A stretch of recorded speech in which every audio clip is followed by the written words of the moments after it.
everyone, welcome to back my channel. I hope everyone is having a wonderful day.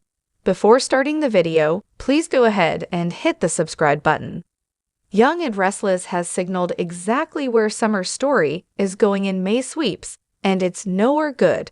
Still reeling internally from the nightmare that was Harrison's kidnapping, Summer remains traumatized and on edge, and it's that state of mind, along with a little green monster, that will combine to trigger an explosive situation from which the Newman clan may never recover.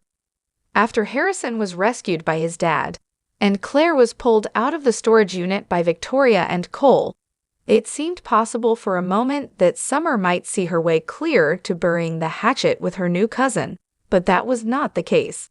Instead, Kyle's ex-wife doubled down on her dislike of the new family member, despite the revelation that she had nothing to do with her son's abduction.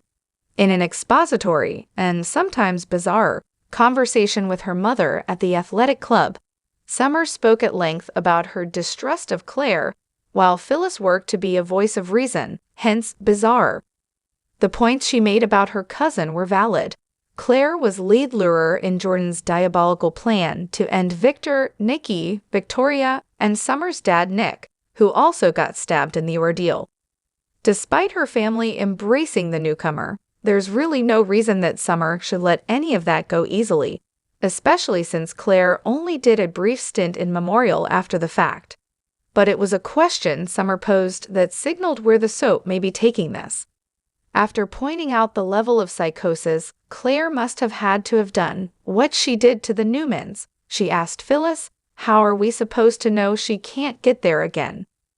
If you've been watching soaps long enough, then you'll have realized immediately that this was a sign that that's exactly what might happen.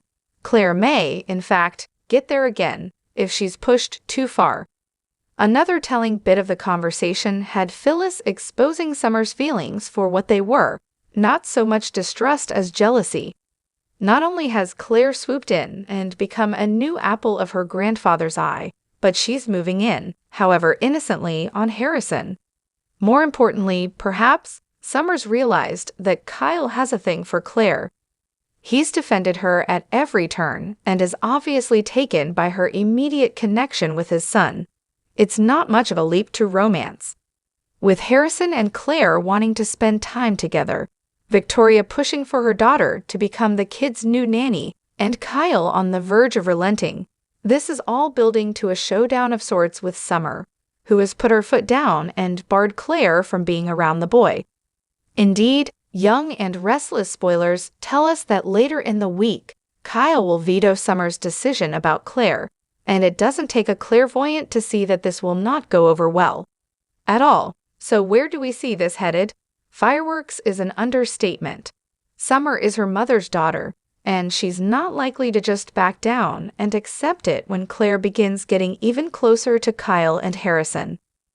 No, she'll keep pushing back until Claire perhaps gets there again when she can't take it anymore.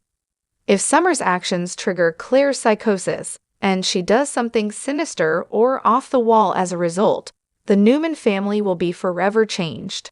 Why? These are Nikki and Victor's granddaughters, Nick and Victoria's offspring. To have them harming one another will undoubtedly cause resentment, have accusations flying, and fingers pointing in blame. It will tear the family apart and cause divisions that simply may be impossible to repair.